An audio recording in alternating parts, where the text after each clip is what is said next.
like you said, we are Nick and Ellen.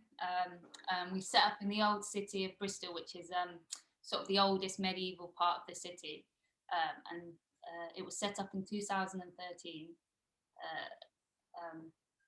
And it was set up to keep the letterpress in Bristol because it was such a big employer. And the last letterpress printer shut its doors in about 2011. And Nick managed to rescue all of this equipment before it sort of disappeared across the country.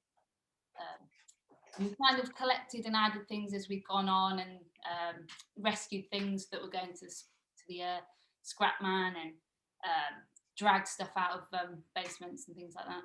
So it's kind of a mass collection of lots of different things. Oh yeah, so this is me, and this is a little bit of our print shop, and so we should just say who we are really. And so I went to an old school art college in the middle of England in Stafford in 1973, and it was a time when the British government gave you grants. So I got a grant. I was living in a block of flats. So I got a grant to go to college. I didn't have to pay anything. They gave me a grant so I could buy records every week. And it was pretty brilliant. It was like the best time ever. And I went there for 4 years, and then I loved college so much I managed to wangle another year in Bristol. And then I had quite a sort of quite a boring 20 years as a graphic designer. No, well, not boring, but just kind of as a graphic designer. It wasn't super interesting. And then computers arrived, and then it was even less interesting. And I kind of lost faith in it, but I'll tell you a bit more in a minute. And yeah, this is me. I studied graphic design, sadly, at the University of West of England, which is a great course. And it led me to find the print department. But I don't really see myself as a graphic designer. I see myself as a printer. And I think it's that thing that we all have, where once you start printing, you just don't want to stop, and it becomes sort of an addiction in a weird way, where you just want to learn more and collect more. And I think that's why we always end up with quite messy studios, really. We try and keep them tidy, but you're forever saying yes to little things, even though you really don't need them. And we haven't got the space for them. And that's why if you ever come and visit, we've always got little things hidden behind other things and things like that. So we... When Nick set up the Letterpress collective, he was told to speak to the guys at the M Shed Museum in Bristol, and they had a vast collection of industrial old bits from Bristol, and they were very keen to help set up the Letterpress with Nick, and they offered us a few old bits of type and wood type, metal type, and the Heidelberg platen press, as well as some Adanas. As long as we were going to do workshops, which we wanted to do, and which we do quite a lot. Before the pandemic, we did evening courses and weekend courses, and it's something that hopefully we can get back to, because it's so important to teach the sort of next generation. And kids they love screens, but if you show them a piece of type, you can see them come alive. So it's kind of an important thing for us to be able to do workshops. So this is kind of showing the stuff that we do. The building that we're in is a cooperative, and it's got many different artists. And this piece was done with a fellow studio member. And it took us, nearly 6 months to persuade him to do it. And I think we all agree it was probably the best thing that we've ever done as a collective, 3 of us. It's about a riot in Bristol that I'm sure Nick will talk about in more detail later. But it's important to us to print things that are important, really. This is the next thing. It kind of follows on from being important. Tony Benn was MP for Bristol, and it's one of Nick's sort of heroes. So it's kind of important to be able to print things and things that are important to you, and also important to people that like-minded, and it's a great opportunity to do things when we're quiet, to do stuff that we wouldn't necessarily get to do when we're really busy. Oh yeah, and this kind of follows on from that. If you own the means of production, you can pretty much print whatever you want. And this is another thing that is quite important to me and Nick. And we've got two versions. We've got the socialism. Well, one's like about socialism. One's about clause 4, which is a clause that Tony Blair changed. Yeah. Whenever he was around 1997. Quite controversial. But we like to do stuff a bit like that. And then this is another thing I briefly mentioned about collaboration, but it's something that we do quite a lot of and we really enjoy because it pushes us in different ways. This is a collaboration we did with Richard Long, and he lives not too far away from us, and we'd get little letters through the post telling us little sketch layouts, and then he'd come in and then he'd get us to tweak it, which we really enjoy. But yeah, we do lots and lots of collaborations, and we'd love to do more if anyone ever wants to do anything. And then this is another collaboration with our friend Jeb. Jeb Loy is a musician, writer, artist, country soul singer, and these playing cards are all printed and punched out on the Heidelberg Platen, and it's quite a nice thing. We sort of realised that you could print 6 up playing cards and thought, why not? We can do it. We should just try it. And Nick was chatting to Jeb one day about all of his little images that he's carved out of lino of country soul singers, and said, could you do a few more and we could do a pack. So yeah, it was quite a challenge printing. And the box as well was everything. The sort of net for the box was cut on the Heidelberg. It was really satisfying to do everything. And we did a little concertina leaflet. Everything was on the one press. It was really nice. And then we kind of played around with card for quite a long time, because playing cards, you have to have that little slide when you throw them onto a table, and so they have to have the right kind of feel. It was kind of really interesting, wasn't it, that project?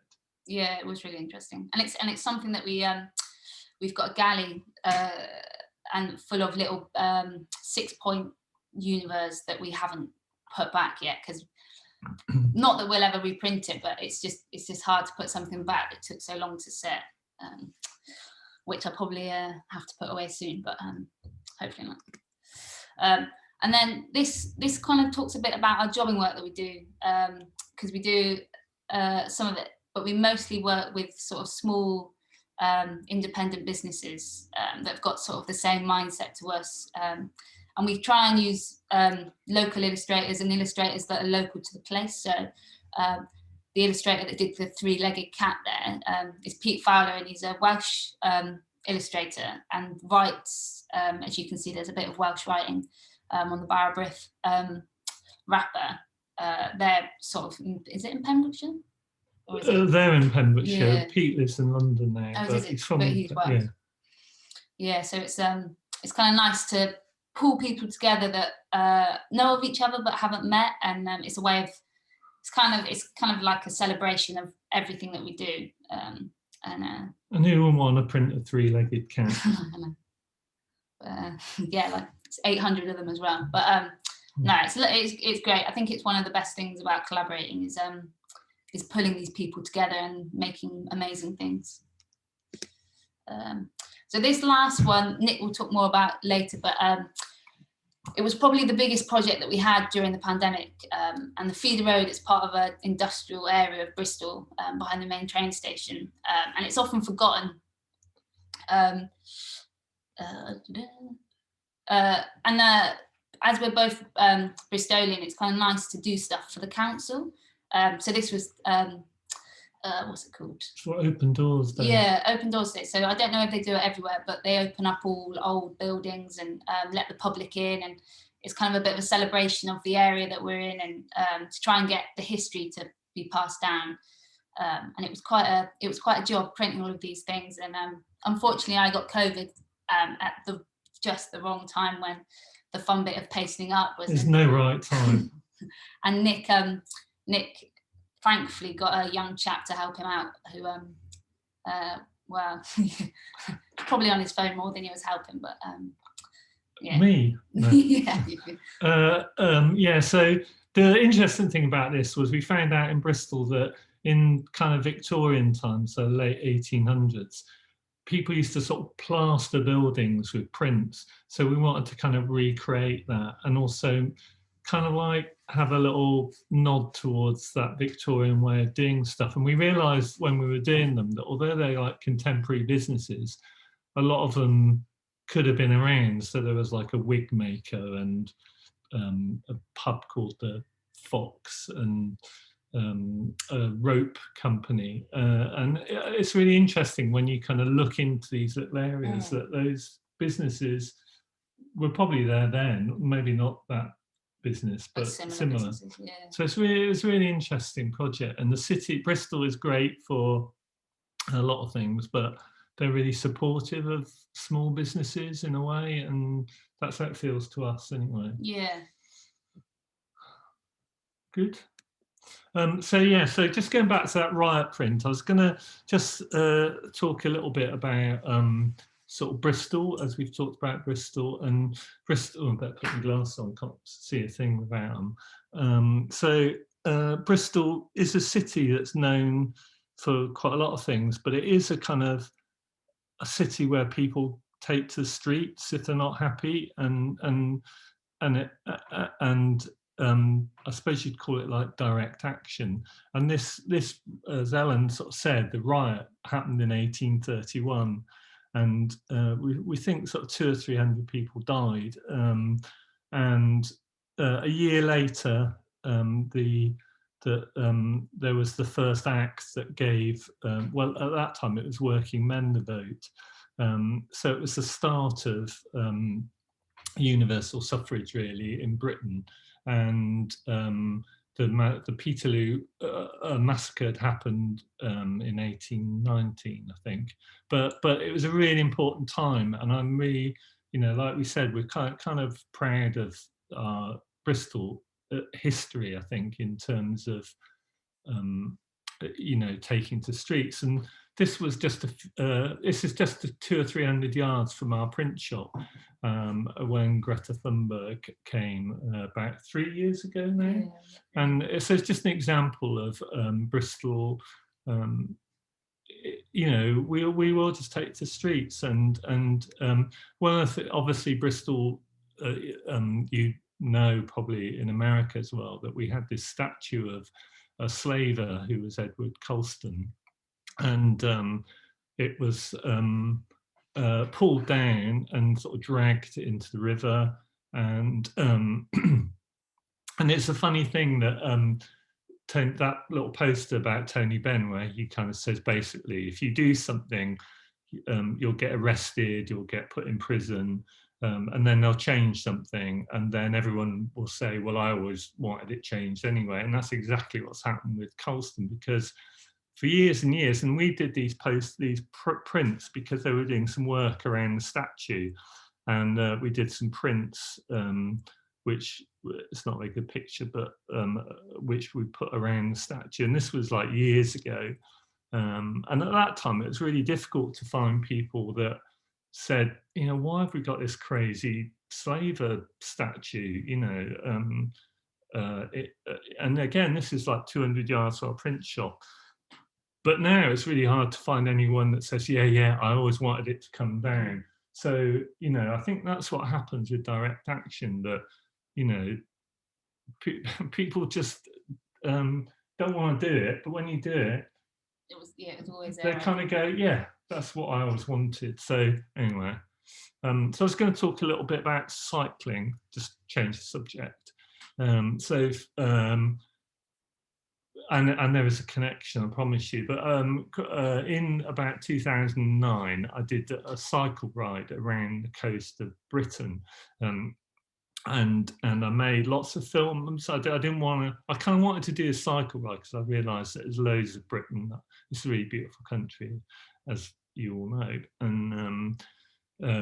and there's loads of places I'd never seen, and I'd kind of got to 50, and I was thinking, oh God, you know, I should do this while I still can. And so I took off on my bike, but I didn't want to just do a cycle ride. So I kind of met lots of people who I describe as makers or craftswomen or craftsmen. And I made these sort of films, and I would edit the films in my tent, and I'd put them up online, and they're still on the website now.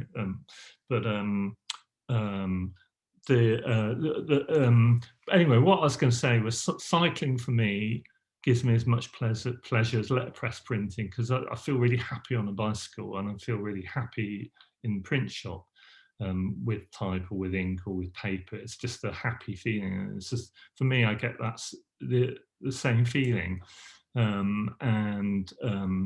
You know, these are some pictures I took when I cycled around the coast. It's really beautiful. This is Maze How. It's a burial mound 10,000 years older than Stonehenge. This is on Skye. But I met these makers, and I photographed them, and I interviewed them. This was at a distillery in Scotland, and this is a screen printer in the southeast, and this is Thatcher in Wales. This is a woman that designs knitwear, and this is a blacksmith.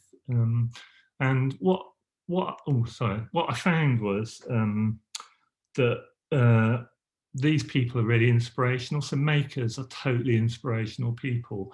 And for me, I wasn't kind of expecting it, but every time I met one of these people, I would come away with a kind of like a new energy, and I loved that feeling. And I think it must have kind of soaked into me a bit. And then when I got back, that was when I thought, I'm going to do this letterpress thing, because I can't be working on the computer anymore. Because for me, although we're all looking at computers now, ironically, but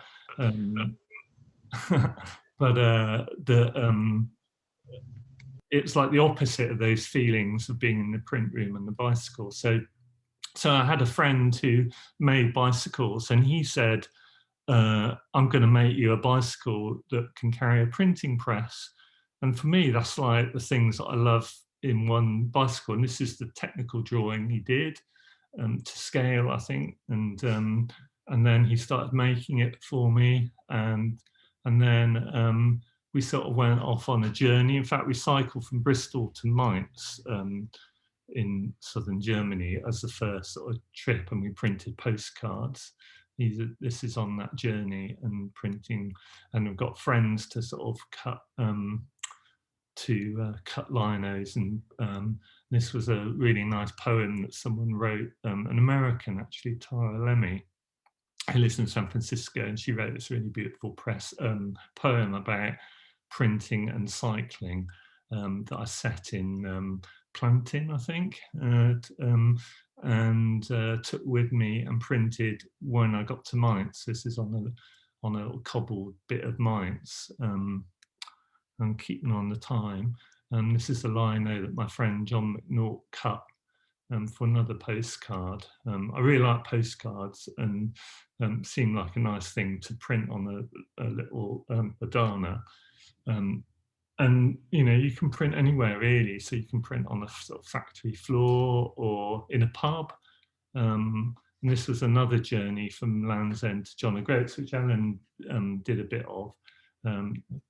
First bit, and then I had to send you back to earn the money while I carried on. Someone had to keep earning the money. I carried on and had the fun, and then this is a shoe factory in Northampton, and I went to places on this journey that were known for making one thing. So I went to Stratford-on-Avon and met a Shakespeare director, and I went to what else did I go? I went to a weaver in Walsall, Brooks Saddles in Walsall. So anyway, I was just going to sort of say that, what was I going to say?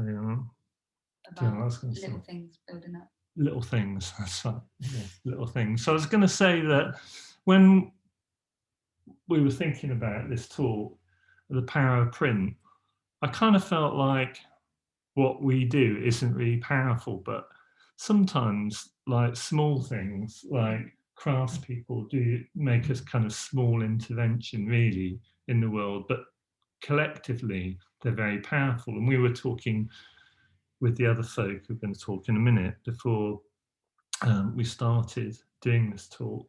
And one of the things I really like about Letterpress is it's a really strong community. I really love the community, and we've got great friends. And Ellen's just starting to learn to use a monotype caster over at Whittington. Our friends at Whittington. We're going up to obviously it's St Bride's Wayzgoose on Sunday, and then we're going to Shipley to see our friends Nick and Roger in a month's time.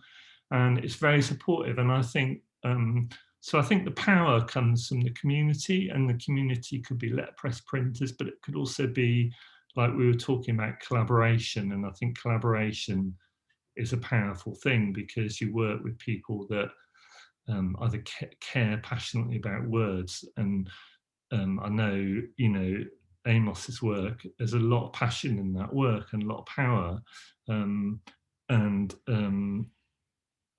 Jen and George, I think the power is in sort of craft. I think, you know, very crafted work and equally powerful. So I think you have to look carefully at that word power. And Ellen said that my sort of hero was Tony Benn, and Tony Benn always used to have these 5 questions that he would, whenever he did a talk, he was a politician, I think we said, MP in Bristol for 30 years. And he would always have 5 questions. He said, what power have you got? Where did you get it from? In whose interest do you use it? To whom are you accountable? And then the last one was, how do we get rid of you? Which I think are 5 great questions that we should always have in our mind, perhaps. Anyway, I was going to show this last thing. So I was talking about lots of small things that make a big thing. I don't know if it's a work, but it's just a little film of making this billboard,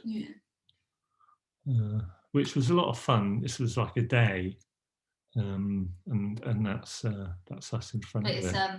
It's a lot of little things that together are quite powerful, but if you'd have put those small posters up on their own, no one would have noticed them. But it's the kind of links in with what Nick was saying, that lots of small things become something that's big, which is the most important thing, really. And the amount of people that we had stopping and asking us questions about it was pretty amazing, really. Yeah. Anyway, That's us done. Thank you very much.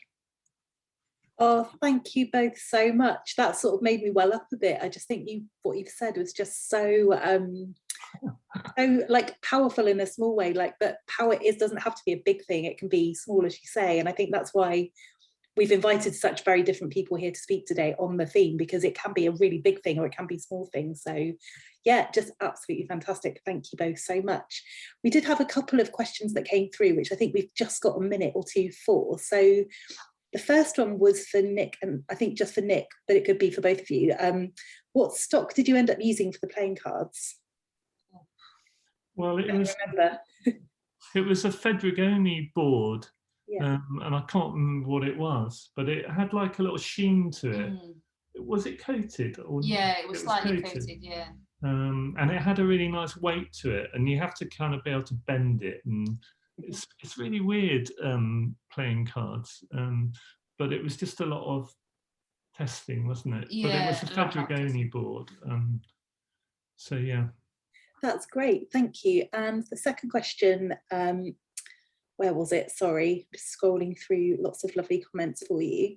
So collaboration is a really good way of learning from different people and new ways of working. What has been the most surprising thing you have learned from a collaboration, and who was it from? I think the different people have different, you know, the work we do with Jeb's a musician, and weirdly I've just traveled around Europe driving him to concerts, and I think music has got a real kind of ally to letterpress, and definitely in the sort of 1700s it was another form of communication. So like the Chartists would write songs to learn to spread the word of Chartism, and because people couldn't read or write. So so I'd say music is big inspiration for me, and you're inspired by other people, I think, aren't you? Yeah. And printers and other printers, and we print some stuff for our friend who's moved to London actually, called John McNaught, and I really like printing his stuff because we kind of get each other in the same sort of way, and he's quite technical, and I quite like the technical fiddly aspects. But I think I like working with people that really care about what they do, and I think if we both say we know the jobs we really regret doing are the ones where people don't really care or they don't quite get it, which I'm sure everyone has the same sort of, you know straight away pretty much when you talk to someone if they really love it. Yeah, that makes a lot of sense. I love John McNaught's work. It's just absolutely fantastic. So thank you very much.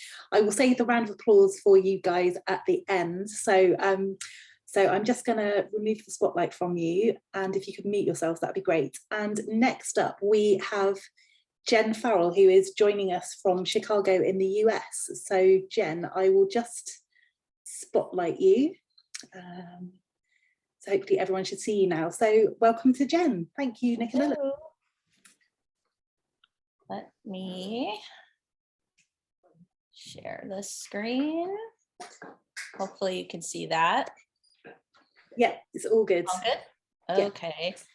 Yeah. And I just want to say too, it is the middle of the afternoon here in Chicago. So if you hear phones and door buzzers and things like that, it's been super busy in the shop lately. So I'm going to apologize ahead of time for all of that. Okay.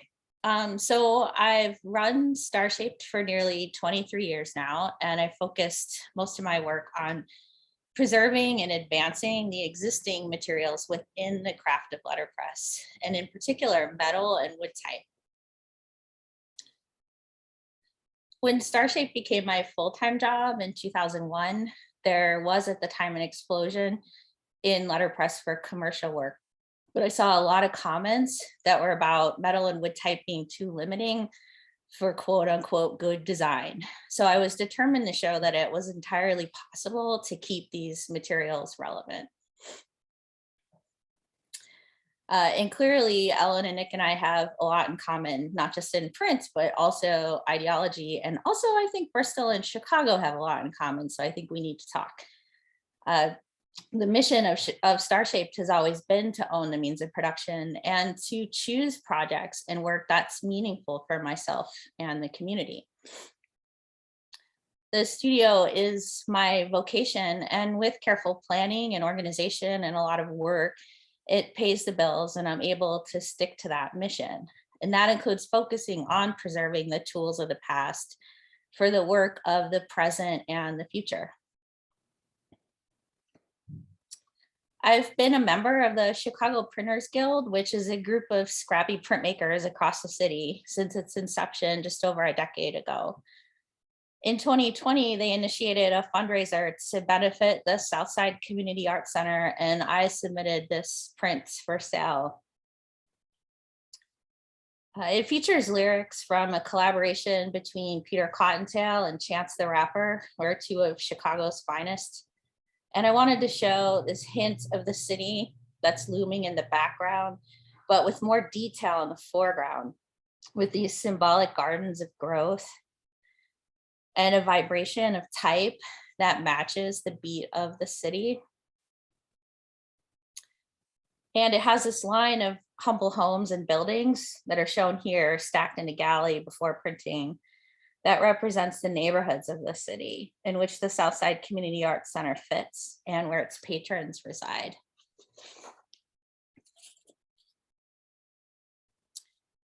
Back in 2019, I had the pleasure of spending a week at John Horn's magic shop in Little Rock, Arkansas. It's just an incredible place. His 19th century type collection, which a chunk of it is shown here in labeled and cataloged boxes, and yes, they're all on spreadsheets too, is totally unreal. And I wanted to take advantage of it and create something. So Chicago was also home to the Staple Singers. So I tackled their song, Are You Sure, to build something that felt as monumental as the lyrics. And this is the print that I made while there in 2 colors. A friend of mine who's close to Mavis Staples delivered one to her. And she shared with us that while touring back in apartheid era South Africa, the crowds that they played to would demand that the song actually be sung twice. I try to honor their legacy by donating proceeds of the print sales to the Chicago Food Depository, because it's ridiculous that any of our neighbors here should go hungry in a nation that's this wealthy. At the start of every year, there's a really well-attended and innovative show about typography known as Typeforce here in the city. And in early 2020, I submitted an idea that felt backward-looking in its form, but current in thought. And this was a triptych of posters meant to look like suffrage era prints, because we had just celebrated the 100th anniversary of women's suffrage here in the States. But they would address modern issues facing women here. And that included a lack of equality in the workplace and in healthcare, as well as the ever-present forced birth movement centered on controlling women's bodies, all with a very heavy dose of snark. And proceeds from these sales continue to support Planned Parenthood of Illinois. And I did note that so far they'd raised over $1,500, but we had another sale this weekend and raised yet another $500.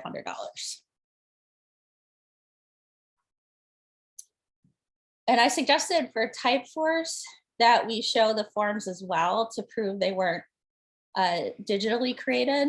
So I inked them in metallic to get a really strong contrast in the photos, which were ultimately black and white. I tend to use silver ink on metal type when I photograph them, but often use gold on the wood because it just seems to photograph better.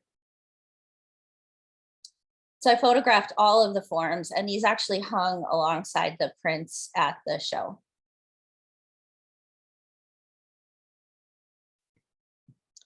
So metal type is very much at the heart of Starshaped, and I relish the opportunity to welcome these little weirdos into the shop, like this homespun typeface, which was cast by Rich Hopkins. And these oddballs help challenge me to develop new projects, both for the community and for myself, to see if my collection is up for exploring new territory.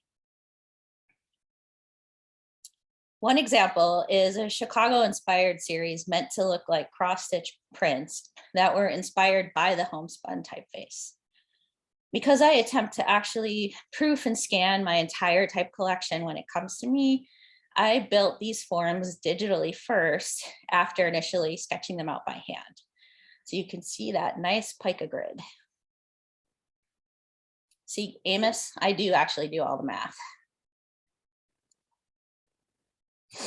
So in this way, that computer becomes just another tool in the shop to help the form come together and to also assist with color separations. And here is our ubiquitous urban dweller. This guy is a lesson in perseverance, if ever there was one. So also back in 2017, I started a project that was coined by a friend as a typo specimemoir, or a set of prints to act as both a memoir of my first 25 years in Chicago and a specimen in my type collection that wasn't just a droll listing of faces. One of the prints connected a recent house fire that we had with the Great Chicago Fire of 1871 and featured type that dated to around that time. And if you don't know, Mrs. O'Leary's cow was falsely blamed for kicking over a lantern and starting the fire. A terrific example of anti-Irish sentiment at that time. Not only was the type stacked in sedimentary layers on which my little house was built, but the project involved printing layers of type and linoleum cuts, as well as a detailed sketch of the typeface and a blueprint for how it was built. And these blueprints actually came with all of the prints in this series. And all of them came together to tell a story of rebirth and cycles, and tied a very personal story into one with the city.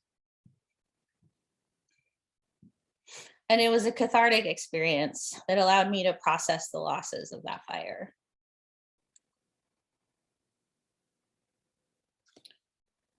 Another print in the series was a rewrite of Beatrice Ward's "This is a Printing Office," pulling in famous words and turns of phrases by Chicagoans of note. I wanted it to have that same gravitas and power, but with an actual connection to my time and place in a way that my fellow Chicagoans would understand. The final image is meant to resemble one piece of type, with my studio building, which is my second home, sitting on the top. The typesetting's always been a really powerful way to process events in a therapeutic manner. And when my late husband was struggling through the worst days of illness, I would sneak away whenever possible to set small lyrics-based forums to relieve the stress and work out the feelings. Another callback to Nick and Ellen. I agree, music is very cathartic. I didn't even intend to even print them, but eventually created a set and hand colored one of them for my late husband. And then I turned it into an accordion book with all of these little forms. And it was an unintentional project, but it was a physical manifestation of a period of time that was fast and complicated and too full of emotion. And the book sales meant that the studio lives another day and I saved money on therapy, so win-win.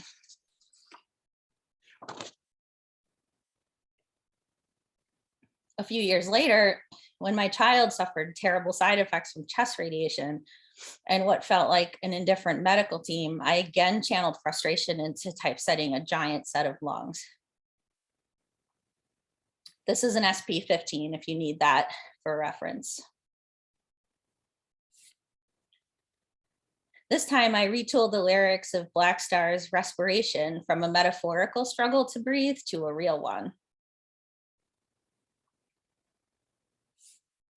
And this too became a book with one large sheet that folds in and out in a diaphragmatic action. Having these tools at my disposal, inherently understanding them and what they can do for me, means the press provides more than a source of income. It's a powerful form of engagement that gives me a sense of purpose and control and a place to just be when nothing else around me makes sense.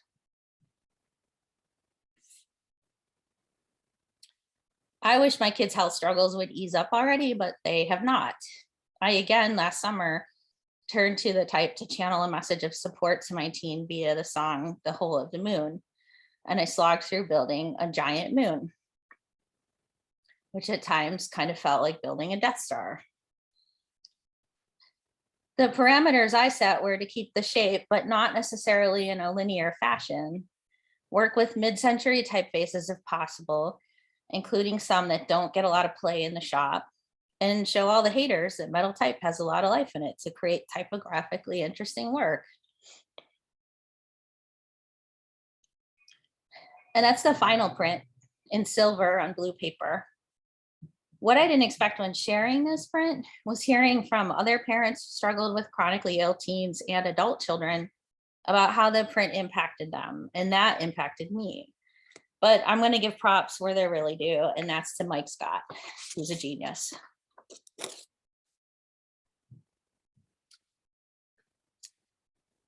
To me, there's comfort in the start of every project with the physicality of the metal and the wood type. And there's ritual in setting out all of the materials that might be necessary for designing and setting a form. I love how seeing all the little items come together to create something that's greater than the sum of their parts. And knowing that I'm ultimately the architect of my own well-being. The most challenging projects, emotionally and or physically, are purposeful and meaningful, and creating that sensibility is empowering. And that's the end. Oh, Jen, that was absolutely fantastic. Thank you so much. I was just swept away with everything you were saying and reading the amazing comments that your work is getting in the chat. I love that someone said that I love a heady dose of snark. I think we all do. Keeps us sane, doesn't it? Yeah, I mean, there's just so many lovely comments about your work. I think the last one just said, oh, there's loads coming through. Jen, your lovely heart pours into and back out of your work. Thank you, which is a lovely one from Hans, which is great. So no questions have actually come in for Jen so far, because I think everyone's just in absolute awe of your fantastic work. But I was going to say, how long does each of those prints take? Does it just depend on how much time you have? Do you go back to them, sort of thing, or? It depends. As I get better, they're faster. Yeah. Laying things out, like I often sketch first and then I'll go to the computer if I have everything digitized. Yeah. If a form is largely wood type, I'll do it just all by hand because that's not necessarily digitized. Yeah. And sometimes if it's something just for me, I'll just kind of dig in. I started digitizing a lot of the collection and scanning proofs of everything after my kid was born, because then I could actually work at home at night and start build some of the ideas and forms when I couldn't be in the shop. And then thankfully I started that, 15 years ago, because now there's 700 fonts and millions of ornaments and it would be impossible to start now. So that's really helpful to get an idea of what it's going to look like. And I do a lot of client work, and clients are not visual, so there has to be a way to show them what something's going to look like when I'm doing it. Great. We've just had a question in from Antonio. I have noticed you use some modern types and are definitely not averse to the digital side of things, but do you feel your ideas, feelings come across more easily through older types? It depends on the project. I think the type can speak in all different ways. And sometimes I'll look at a typeface and I think, I really love you. You're not talking to me right now. And then 6 months later, a project appears and I just think, oh my God, this is what you were designed for.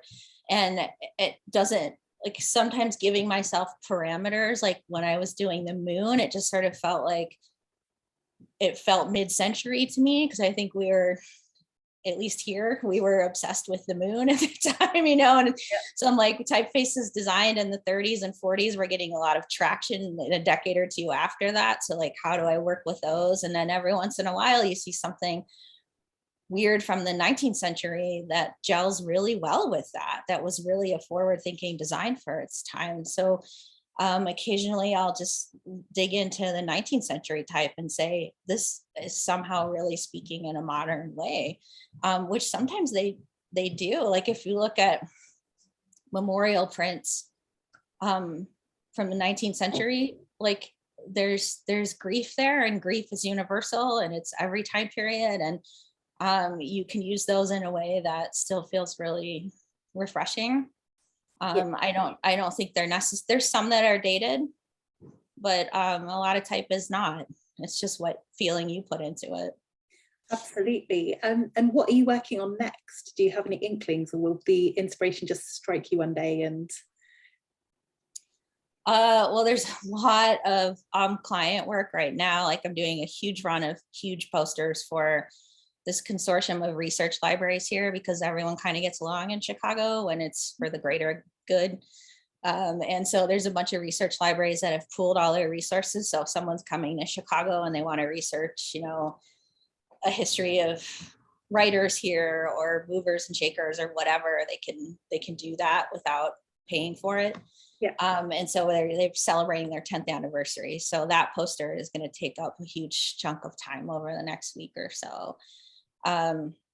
I have a subscription series every month that goes out, and have like 150 subscribers that get prints mailed. So we're deep in the throes of mailing this month's right now. So there's just a lot. There's a lot of, we're printing every day. That's great to hear you're so yeah. busy. And we just have one last question from Juliet, who says, how do you file your scans? Is it by size?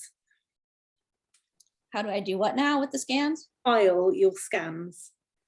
File them? Yeah, I'm not sure if Juliet can clarify. Maybe maybe it's something we can come back to in the chat if Juliet wants to clarify that a bit more. But I think that's everything for now. But thank you so much, Jen. That was just absolutely fantastic, and another really personal, brilliant talk. So thank you very much. Or just email me with questions. Yeah, absolutely.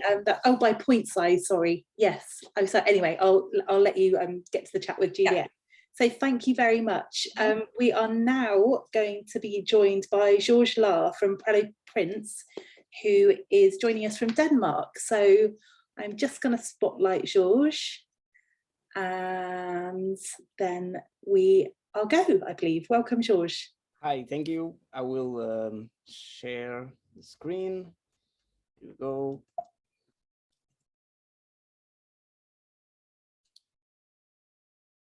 And that's it, right? Can you see it? Yeah, all good. Thank you. Okay, so my name is Jorge. I'm Portuguese, but I live in Denmark since 2013. And well, I have a wooden printing press. I've been involved in medieval reenactments for almost 20 years now. And in the past 10 or so years, I got very, very interested in printing and the beginning of printing. And we are talking, of course, about Mr. Gutenberg and printing in 15th century. Around 2011, I saw a documentary, which I'm quite sure many of you have already watched, with Stephen Fry and Mr. Alan May, where they build a printing press, a wooden printing press, and they make a reproduction of one page of the most famous 42-line or Gutenberg Bible from 1455, around that time, and that impressed me a lot. And when I saw that press being made, I thought to myself, well, that's something that one day I want to have. But of course, at the time I was living in a small apartment, and shortly after I moved to another country with just one backpack, kind of. So of course that idea was very dormant for many years. I do practice lots of handwriting, medieval handwriting, and that was enough for me to keep me busy, and also painting miniatures and all of that. But the printing press was still behind here, living in my brain, and from time to time it will pop up. I started together with my wife in 2016. We started to do some woodcuts, and actually in the beginning we were actually doing lino cuts, and we did print some printing cards. That was our very first project, and it was a funny but very time-consuming project. Fast forward some years to 2019, just before the Corona started. I was invited, or should I say challenged, by friends to actually build a printing press for an event that should happen in a museum, in an open air museum here where I work now. I wasn't working there at the time. And I was actually very close to Mainz. I was in Germany. This was at an event in Germany. And then the next day, this was on a Sunday, and the next day, as in on that Sunday evening, I was traveling to Mainz, sleeping there, and then on Monday I would spend the entire day there. And I thought, this cannot be a coincidence. This is it. This is the time. We have to build the printing press. And at the same event, I was with a friend. I will just maybe move images a little bit. I was with a friend who is a very, very skilled carpenter or joiner. Maybe it's the best word, a joiner, and also blacksmith. And of course, I could not build the press because I am not a carpenter. So I gave the challenge to him, and he accepted on the spot. He loves challenges. He loves complex work, and to build the printing press was definitely the work for him. And here, the image that you're seeing now is when he just finished the screw or the spindle for the press. And this was, of course, the most tricky part of the work. But he nailed it, as you can see. This is the first time that we've mounted the press at the Medieval Center. That's the museum where I work now, the open air museum. And this was at the time when the museum was closed due to the corona, so there was no one there. And I would like to show you just a small video, 1 minute video. I'll just put it on full screen if I can. So I hope you can see the video. Here you can see in 1 minute how the press is actually mounted. And it takes actually, of course, this is fast forward or the speed up, as you can see, but it takes around 12 minutes. So that's really nothing until taking out from the trailer and set it up and start printing. So it's actually quite a fast assembling time with two men. The press uses 4 different kinds of woods. So it's ash for the bar and the handle on the coffin, beech for the platen, a very, very solid, very well dried piece of beech, because of course the platen has to be the most, you cannot bend at all. So so it's a very nice piece of wood that we got there. And the spindle is made in hornbeam. All the rest, the oak is made in the frame is made in oak. And here we have the 2 happy guys when we finished mounting the press. Just go back here to the images, just seconds, full screen. Yeah, so I should say that I am not an academic. I am not a professional printer. I am an enthusiast. My background, my education is as a graphic designer.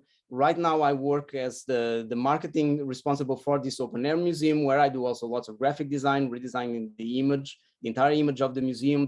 I take care of all the communication. But I am an enthusiast about history and about printing and about design and about type. And all of this came together with the printing press. And since 2020, I've printed 2 books, 2 versions of the Aesop Fables, which you are seeing here in the screen, and that's what I have in my hand, one of the parchment bindings of this book. And it was, I've done several books in computer design, of course, in using software, but I've never done a book with printing type. So I learned everything from scratch by reading books, by watch whatever little videos I could find online. But as you can see on the photos, the result is an entire book. And I was very surprised with I thought that I was going to do this book only for myself and maybe for a couple of reenactors that could be interested in it. But actually, the first edition in German, in medieval German, sold out in 2 weeks, 27 copies. And I was really surprised. And I had many people after asking me for an English version. So I did it the next year in 2021. I did the English version based on Caxton's translation from 1484, if I remember correctly. And it also sold out not as quick as the German version, but it also sold out quickly. As you can see, the book is also illustrated with woodcuts, and all these woodcuts are made. The images were actually still made by my wife, but she has lots of other projects that had nothing to do with printing or woodcutting. So I took over, and now I also do the woodcut. And this art that you see here, I have here in my hands, this is boxwood, which is extremely hard. And it's the only thing that I ever cut in boxwood. And as I was cutting, also because I didn't have at the time that much experience in wood cutting, I was always thinking, well, this is garbage, what a waste of time. Not a waste of time, because you always learn with the mistakes. But in the end, it actually printed, and I was very happy with it, as you can see there. So this is still images from the fables.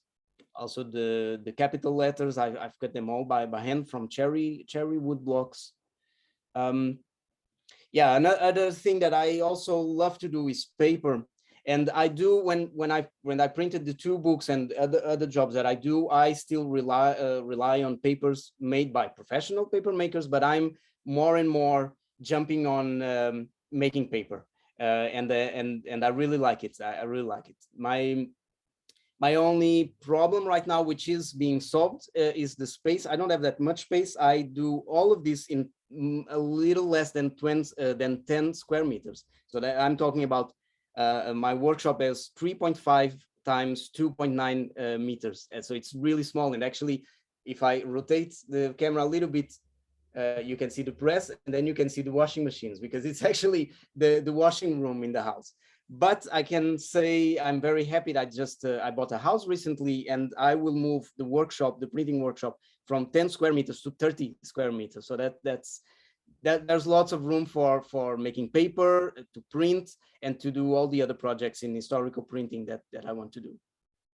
The image before was the colophon on my book, which is based, of course, on the printer's mark from Fust and Peter Schaufer. Here's the two book bindings. The book bindings were not made by me. It's made by a very good friend, Chris Wenzel from Germany, and she's a professional bookbinder. And of course, I could make it. I could learn, but I already have a lot in my hands, and I really, really prefer to just focus on print. That's what I really, really love. Woodcut, I also got in love with woodcutting, and this print here, it's from 1495, if I remember correctly, and it was the first block that I made all by myself. So usually my wife I would always ask her help for the faces, because I'm always afraid to cut too much on the faces, but this one I actually did all by myself, and I think it went okay. And then they are hand colored and using pigment. So I have nothing against modern materials. Don't take me wrong. I work every day with computers. That's not it. But I have this fascination of thinking how they done these amazing works back in the 15th century, more than 500 years ago. So I only work with wood. And when it comes to paint, I only use the pigments that were available at the time. And of course, I have to use some modern equivalents, because some things are poisonous, as you can imagine. But yeah, I try, and that's really my focus, is to be as real as possible. So when someone buys one of my prints, I can say, you have in your hand what, if someone from the 15th century would buy it, they wouldn't feel like it's weird, because it is the most honest possible. This being said, I also do stuff that are not really replicas or reproductions of originals. And one example is this block here, with a quote that says, "Typographia ars omnium artium conservatrix." Sorry, my Latin. And that translates as, typography is the art that preserves all other arts. And this means a lot to me, because, well, I love books. I have a passion for books, and I love making books, if it's on the computer, or I actually prefer to do them here in the printing press. And this quote really represents what I feel about books. And typography, of course, typography is the art that preserves everything else, every other art in books. The theme of this online lecture is the power of print, and I think you don't need I don't need to explain what's the power of print in the 15th century. It changed completely the Western culture. And of course, when I speak about printing, I'm talking about Europe, I'm talking about the Western culture, because printing was already done in China, as we know. But in Europe, it changed totally our culture, and kickstarted or helped build up the Renaissance, because the Renaissance was already in some places starting. But typography, the printing press, the printed book really helped shape our modern world in essence. Pretty much like the internet is now, or has been in the last 30 years, shaping our modern conception of the world and the way that we interact with each other. These are the second,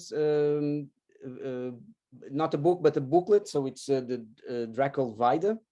And it's a pamphlet made in the 15th century with different editions in many different German cities. And it's basically the story of Count Dracula, not the vampire, but the real Count Dracula. And it served almost like spread news, basically. So it's not a newspaper, but it is in a way talking about the things that this guy was doing in this corner of the whole Holy German Empire. So it was a way to spread news. So it is almost like a newspaper. This is the woodcut that I'm working right now. I just finished actually, and I haven't printed it yet, so it's still raw. It's still very clean. It will be very dirty as soon as I start printing. And yeah, and here is the press. Let me just check my notes. Yeah, the press is 100. It weighs 150 kilos of wood. It has a 2 centimeters marble stone, which is broken. Actually, it broke last summer when I took the press to an event where there was lots of weather changes. It was very hot in the day and then very cold at night, and the wood on the coffin actually bent a little bit, and the press broke. The stone broke. But it still prints very well, even with the stone a little broken in a corner. So I will change it eventually, but I haven't changed it yet. And not sure how we are on time, so I hope you tell me if I go over. I would just like to show you another video. We're okay for time, don't worry. Good, thank you. Let's put it on full screen. And this is just a very quick video where you can see how it is to print on this wooden printing press. I never built the frisket. So 2 years, I already have the press for 2 years, and I never came up to do the frisket. I did one eventually, but it was in parchment that it didn't work at all. So I took it off, and I mean, I can print without the frisket, but I will make a frisket eventually.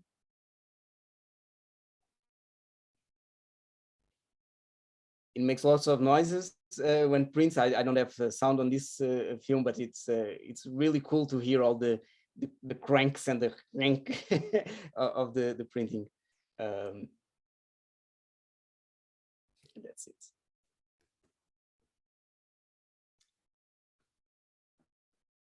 Yes. So what can I say more? Yeah, the type that I used was cast in Germany, very close to Mainz, actually, in the Darmstadt, by, as far as I know, the last professional caster in continental Europe. But he retired in December last year. So now in continental Europe, if I want to buy type, there's no way. My next project, my next crazy project, is actually to cast type, and I'm talking about casting type again as they would have done it in the 15th century. So I haven't done it yet for two main reasons. I don't have the space, but I will eventually. I'm about to move next month, although I do need to build up the workshop. So it's nothing for this year. But of course I need to learn, because I believe that printing was okay to start by myself, but casting type, I think it's much more tricky. Of course I can try by myself, but maybe while people are still alive that can do it, I want to go and learn with them if I can, and I hope I can do it.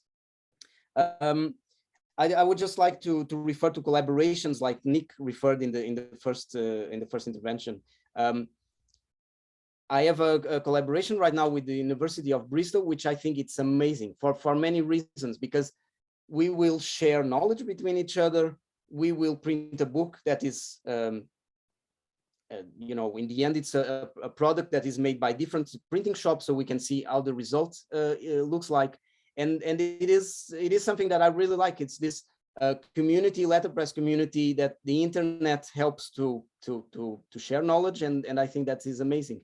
And when we think about, again, to the 15th century, 10 years only in Mainz in the beginning with the Gutenberg and Fust, but then as soon as it started spreading to other towns like Bamberg and Ulm, and then as soon as it jumped to Italy, then it was a boom. And then in 20, 30 years, printing was in all over Europe, and print shops were exploding, because everyone, I want to believe that everyone, of course not everyone, but most people, then the people in power, the people on top, they realized how important this new technology was, and yeah, here we are 570 years later, and of course we are still printing books. And as we could see in the previous talks by Jen and Nick, you're doing amazing works. I don't do much of this modern work that you do, but you're doing the same as Gutenberg did 500 years ago, and I think that is amazing, and that is the power of print. If you allow me the pun. Yeah, I think that's it. I don't know if there's questions. I would be happy to answer. That's great. Thank you so much, Jorge. So we've got a couple of questions, and I haven't scrolled down to the bottom, so there may be more. That was brilliant, and I just love how self-taught you are, how you're learning, your enthusiasm for the historical side, and that it came from your love of the being involved in the reenactments as well. I think it's just really so brilliant to hear and see. Thank you. So we have a question from Kat. So do you print in different languages with special type for each language? Where do you get your type from? Yeah, so as I said, I got my type from Germany while Mr. Reine was still casting. Now he isn't anymore, and I only have one type, and I want to be. Sometimes I'm not my friends, and I cannot print. I cannot get myself to print in Latin because I know it's the wrong type to print in Latin. There are some examples where they used, you have the rotundas and you have the fractures, and they very rarely they would use the same font or the same type to print a Latin or another, the German or English. And I don't have the courage to print anything in Latin with the type that I have because I know it's in essence is wrong. So I want to cast my own type.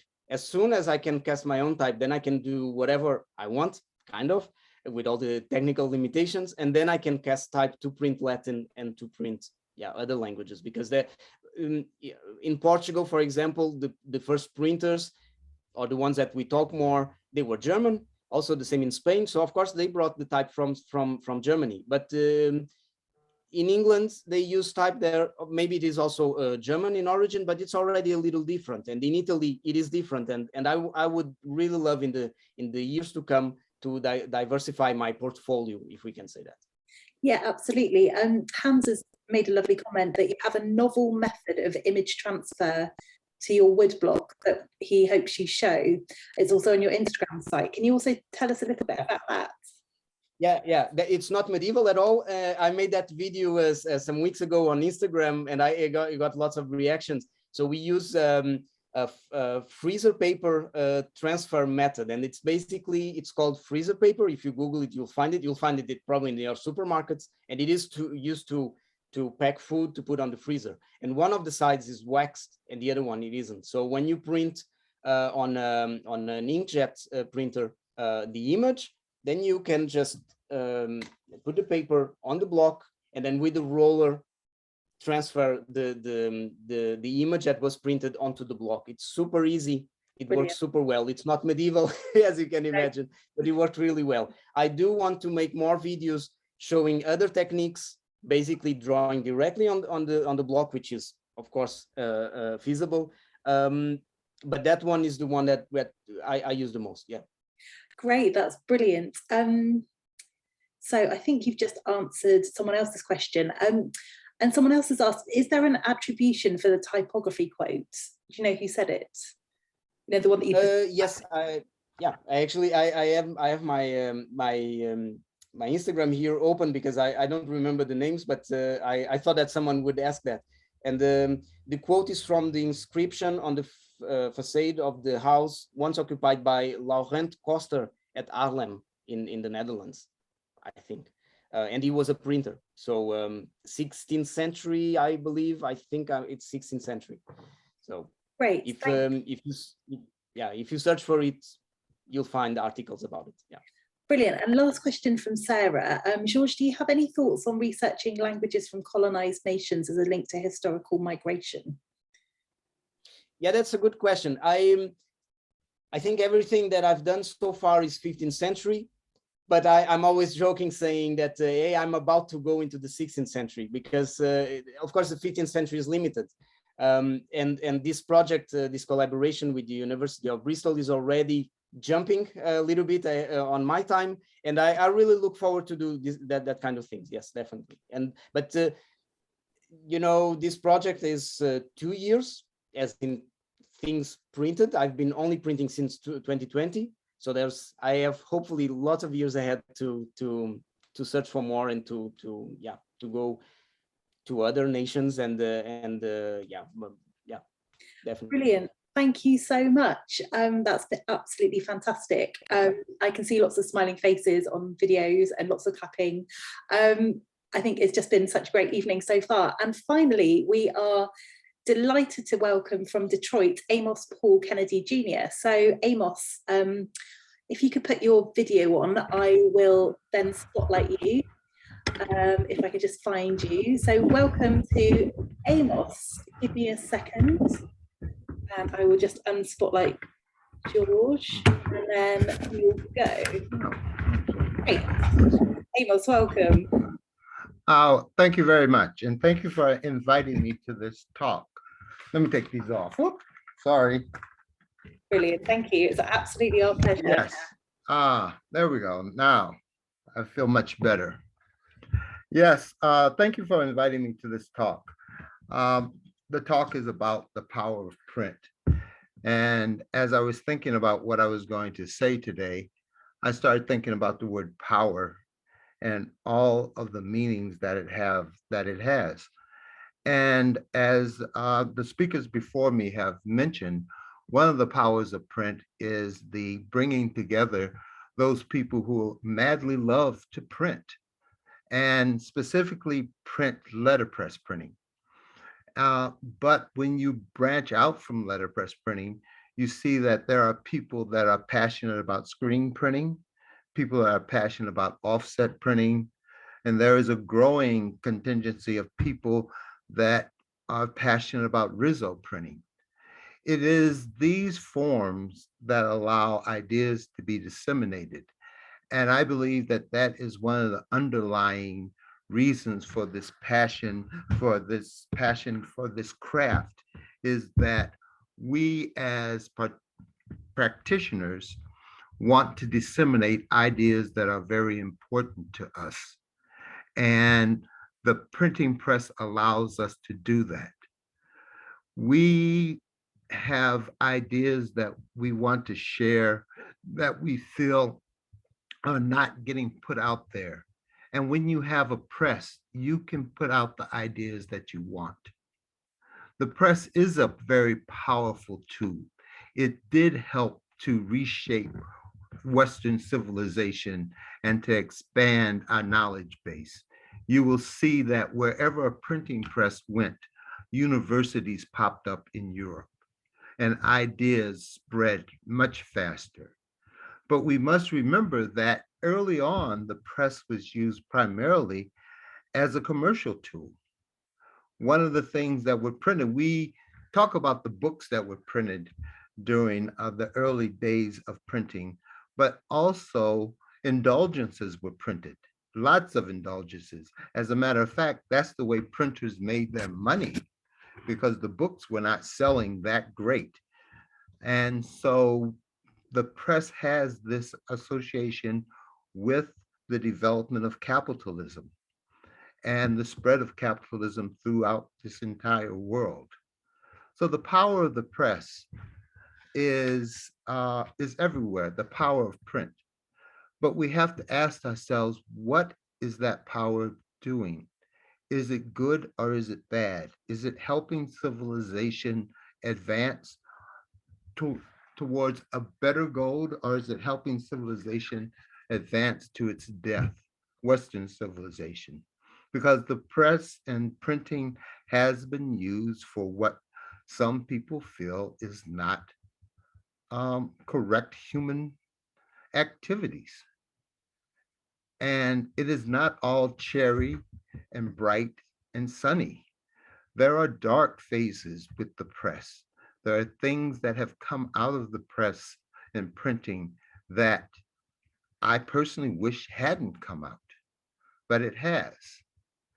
Another way that this power works is in the community that, as I said, in the community that it builds. And as the speakers were talking, I realized that I have a connection with most of them. Uh, Jen is in Chicago, Illinois, and that is where I learned how to print at a small community print shop like Nick operates. And it was there that I fell in love with letterpress printing. It was there that I realized that in the United States of America, the world that was occupied by what we call fine print books, rare books, that little niche of printers that were seeking to make the most absolute impression and the perfect book was not welcoming to Black people. There were no Blacks in it. And I was one of the first to venture out there. And everyone was extremely receptive to me that I've met.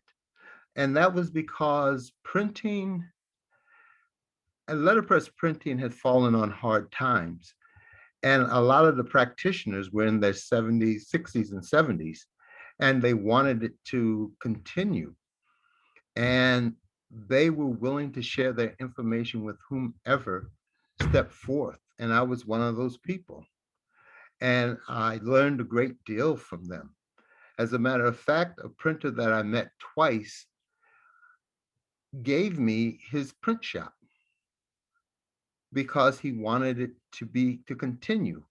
And now Jen has a part of that print shop, so she returned it to Chicago, which I think is fitting and where it should be. And I do have some more type for you, Jen. And so this is the community. This is one of the powers, the power to preserve, the power to create, the power to distribute. I enjoy what I do. I started out wanting to make fine print books and do beautiful broadsides, but I have ended up making posters. So I have gone to almost 180 degrees, but I truly enjoy working with wood type and making posters that range from extremely political statements that you know that they are political to statements that have a strong political stance, but you have to think about that in order to come to that conclusion. I enjoy working with wood type. I enjoy printing because printing helps me understand the way the world works. This may not be true for everyone, but when I'm in my shop, the problems that I have with printing, the solutions to those problems help me solve the problems that I encounter outside the shop. The way that I work, the things that I do, I bring back to the world outside the shop and I apply them to my everyday life. And this is extremely important to me. Printing gives me an understanding. And I believe that each human being on this planet has something, has a talent that will help them understand the world. And it is the responsibility of a civilization to allow that individual to develop that talent, to take advantage of it. Let us say it's a gift that that individual has. And it is the responsibility of the civilization to allow that individual to extend that gift to the civilization. But I find that a lot of times, because of the way the civilization in the United States operates, people are not allowed to expand their gift and return it to the civilization.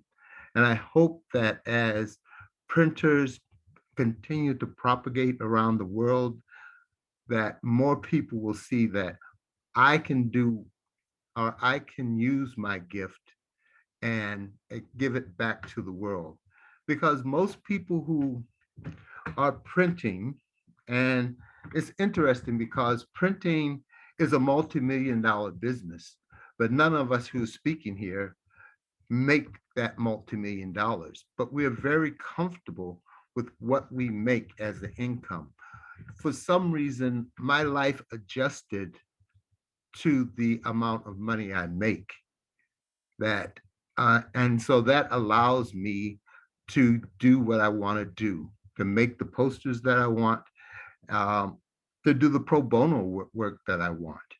Because something happened, a switch went off, and I suddenly found out that I didn't need many of the things that this civilization says you need in order to make your life meaningful. I find that my printing allows my life to be meaningful, and sharing it with the world makes it even more meaningful. So I love to print. I love to print big posters. I love to print small posters. I would love to print books, but that's sort of, I don't know if that's going to happen in my lifetime again, but I will try it. And this is what I do. I print. It is a powerful force for me in my life. And I wish that each individual on this planet had the opportunity to express that gift that they have, to live that gift, because I find that it is extremely rewarding for me. Now, many of you may not be familiar with my work because I just kind of putz around in my shop, and I really don't do a lot of commission work. I really don't do a lot of commission work. I just print the stuff I want because it's my press. You know, there is this adage, the power of the press belongs to the person who owns the press. And since I own the press, I can print the things I want when I want to print them. And I can express things that other people may not be comfortable with, but that is not my problem because I know that there are people out there who relate to it. So I print these things. I make these things happen. It is just a feeling. It is what I do best. I hate to say that again and again, but it is. As I say, I primarily do posters, and they are posters that I want to distribute to the world if possible. I do not believe in limited editions, although when I print a poster, I normally don't print more than 100 at a time. Sometimes I will do up to 200, but 100 printed posters is a lot to be done the way that printing is done using letterpress printing techniques, especially when you're not using an automated press. And I do most of my work on non-automated presses. My primary press is a Vandercook SP15, which is a flatbed cylinder press. And the press that I'm working on, I've been working on for the last week, is the FAG. And although it has a inking system on it, I'm hand inking all the work. And why do I hand ink all the work when there's an inking system? Because I like the feel. I like the touch. I like to feel the ink going on the type from the brayer.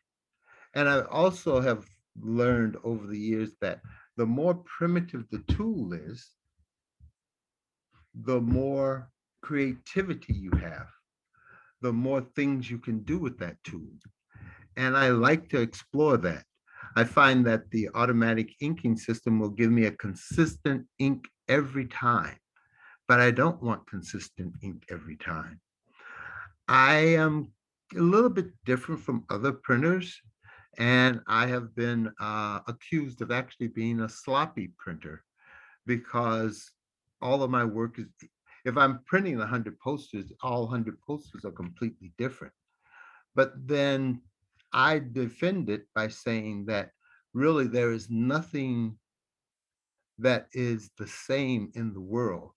Even those objects that are created by machine have differences that we cannot recognize, but they're there. But our civilization has told us that we want this standardization, this uniformity in everything that we do. And my work fights against that. My work says that each piece should be unique because that is the only thing we as humans have in common. And it's probably the only thing that we as living objects have in common is our uniqueness. It is our uniqueness that brings us together and makes us a common entity, a common energy, as opposed to saying it makes us different. Since everyone is unique, everyone is the same. And we must accept that uniqueness that each of us has. And I think that is one of the things that printing is trying to do, wanting to do. This is what as I say, this is what I do. I print and I think about things like this. And I get a little frustrated at times because all of my work is not the same. But then I stop and I say, that is what I really want. I want this difference. And so I work at it. I work at making things different. I not intentionally, but I do not try to make everyone the same. I do not try to make every impression precisely the same. I want the impression to vary. And the only way it can vary, I think, is by me being more into it. It is the mark of the maker that I'm trying to preserve. And I think it is the mark of the maker that letterpress printing preserves over, say, offset printing or the new digital printing or Rizzo, that you can see that individual in the work. Because letterpress printing does require a considerable amount of physical activity from the printer, the setting of the form, the type, the making of the form, the locking up of the form. All of these require energies that other forms of printing do not, especially other forms of printing that are used largely for commercial work, which is what we do. I know there are people who say, well, it's art and we make art. But I think most letterpress printers that I know do it for commercial reasons. They do it because, as I say, I do it because I make money to support the habit of letterpress printing. And it is that commercial part of it that allows us to pursue our love and our passion for letterpress printing. And I think that most people who are involved in letterpress printing are very passionate about it. They really love and enjoy putting ink on paper. It is just that simple. And that is one of the rules that I live by. I want to put ink on paper every day. I'm not worried about the results of the ink and the paper and the press, because I know that if I continue to do it, I will continue to improve. I will continue to develop skills that will allow me to take the image in my mind, this thing that doesn't exist, and bring it to the physical world. And it will be a manifestation of my being and my humanity. These are the things that I think motivate people who do letterpress printing, that they want to make these wonderful objects and then share them with the world. Because printing is the only, printing allows you to do multiples. And multiples means that you can share them with people, as opposed to sculpture or painting. It becomes very difficult for you to just be able to give away a painting because of one, the time and energy it takes to make the painting, and then it is normally one of a kind. But printing, you make multiples and you can share it, or you can sell it inexpensively so people can access it. And for a lot of people, a print is the first form of art that they have in their house, whether it is a print by an individual artist or it is one of these prints that are mass produced and sold in big box stores. When they come home, it brings joy to them, and they have a sense of pride that they have purchased this object to beautify their house or their room. This is one of the things that printing does. It allows us to share with the masses. And this is one reason why I print. I want to share with the masses. If I made a little bit more money, I would give most of my stuff away.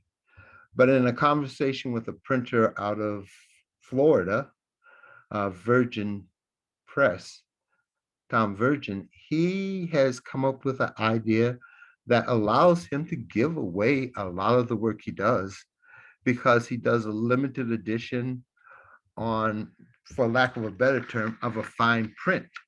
And at the same time, he prints the posters that he can give to kids, because he does a lot of work with children and teenagers.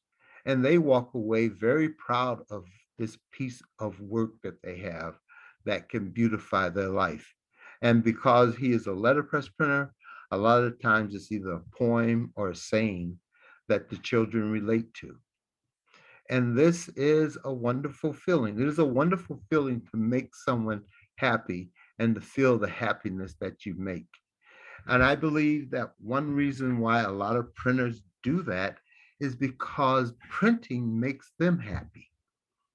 And they want to share that. They believe that a little bit of that happiness is somehow infused into the work that they do, and that it will become contagious with other people and bring enlightenment, bring joy to their life. This is the power of print, to share, to make people feel better. This is the thing I believe that all of us who print and are not large commercial printers, but very small printers focused upon a community, this is what we want to do. And we are in some ways the vanguard of a different way of working, because we do not want to scale up to become massive.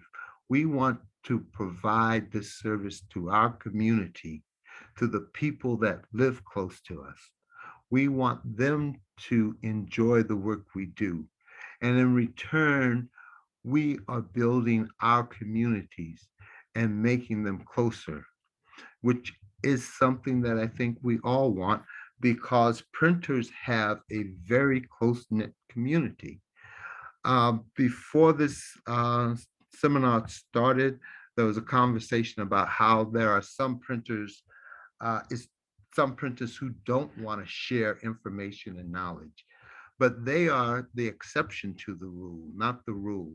Most printers, the problem is that they want to share more information than you can absolutely absorb, and you want to go back to understand more of what they are telling you, because this sharing is one of the things that we have, this community of printers. I feel that I have done this. I have been in other countries and work with printers, and we don't speak the language. I do not speak their language, but for some reason I can spend a week there and we print and have a good time and laugh and drink coffee and drink beer, and just, it is the most delightful thing. And people look and like, how did you do it? Well, we didn't speak, but because in letterpress printing, we have furniture, we have reglets, we have all the same tools. We can work and we can build and we can point and we can kind of communicate. We begin to communicate somehow. I don't know what it was, but we printed and we loved it. And people come to my shop. Unfortunately, all of them speak English, but we print. And the other thing about this thing printing, especially letterpress printing, is that you can bring a small child into your shop. I have a small child. When I say a small child, say 6 or 7, visit your shop. And for me, since I make posters, we can make a poster in the hour that they're there.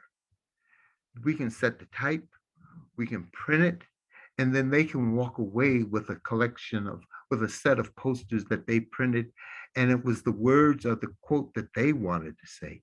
And that is like remarkable. It for me, it fills me with joy to see this 6-year-old or this 14-year-old or this 24-year-old who who may have never made anything, because at least in our civilization, we have a tendency to tell people that you are not talented, so why don't you do something else? You can't draw, so why don't you do math? But for them to come in and actually make a poster and leave is extremely, it is a joy, a high point in their life. And that is one of the things that I enjoy about my shop, which is that it is open to anyone. Oh, that's it. I'm up 25 minutes. Sorry. Thank you. Oh, Amos, I could hear you speak for another hour and not be bored. That if you wanted to finish, if you had anything else you wanted to say, Oh no, I know people would listen. Oh, honestly. I could talk for the next 24 hours, but I think.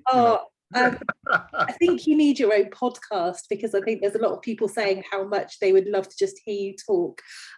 We've just had so many. That was just so brilliant. And printing is for everyone. It's such a democratic method of communicating and bringing people together. I just, oh my God, I could, yeah, honestly, just such a brilliant talk. Anyway, so sorry, it's been a brilliant evening. Thank you all so much. So we've just had some lovely comments. Hamza said, yeah, but Amos, you putz around a lot and the result influences many. Runs of 100 putting us to shame was another comment. And Jen has said, you don't run the Amos Kennedy School of Bad Printing for nothing, which I love. And so Deborah has said, do you accept commissions? And if so, how do you compare that intentional, structured printing versus putzing around your shop and being free to print what you wish? Also, do you lino cut or wood designs, or simply work with type forms in your shop?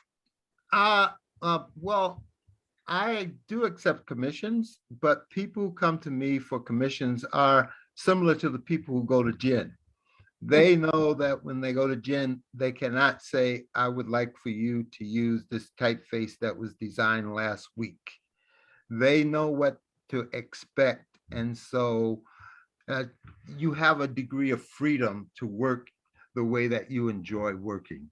So I accept commissions. As a matter of fact, I tell people, if you want me to do a commission, give me the text and then go home and pray. Because I don't know what's going to happen, but whatever happens is the best that I can do on that day.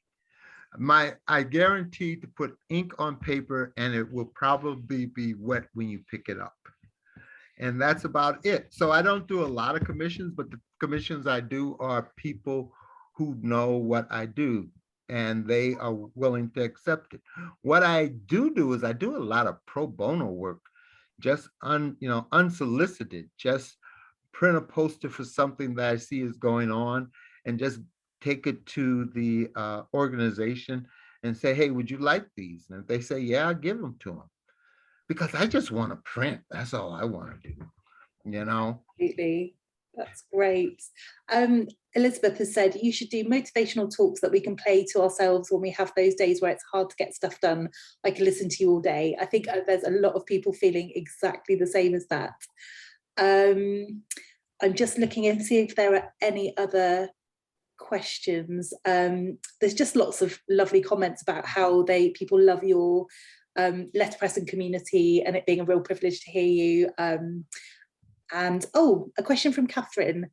May I ask how you consider printing as an Enlightenment education for young children? It is just amazing to have a form in a press and put a blank sheet of paper there and have a child turn the paper and suddenly there are words on it. They just like, oh, and I think that there is, and I think he may be from England, Paul Johnson, who did a book on literacy through the book arts. And, the idea of children writing and making a book, I believe will just open up all new avenues. to the child. Because they're writing something at one time, and then maybe a week or two later, they are making a book of that text. Because what you have to remember is that while the book is this iconic thing in Western civilization, very, very few people know how a book is made. Despite the fact that print is everywhere, less than 10% of the population has ever been in a print shop. We who print, we are privileged that we can go into a print shop and do what we do. And we may take it for granted at times, but it is an extremely unique experience that we should rejoice no matter what happens. To be in a print shop is to be in a sacred place. Absolutely. I think that's just such a perfect way to end this evening's proceedings. I've had the best evening. I don't know about everyone else in the room, but I'd just like to say again, a huge thank you to Amos, Nick, Ellen, Jorge and Jen for delivering absolutely brilliant and very different, but all very powerful in their own way, talks about letterpress printing and what they do. And I think just the community that surrounds everyone is the thing that I love about St Bride, about the letterpress community in particular. But thank you all so much for coming. It's just been absolutely brilliant. So we will be sending out the recording. So if you would like to watch this again in the next few days, anyone who bought a ticket or was on the guest list will get the link. So thank you all very much. And if you did want to unmute yourself and clap, you're very welcome to, but it might suddenly get very loud, but thank you very much.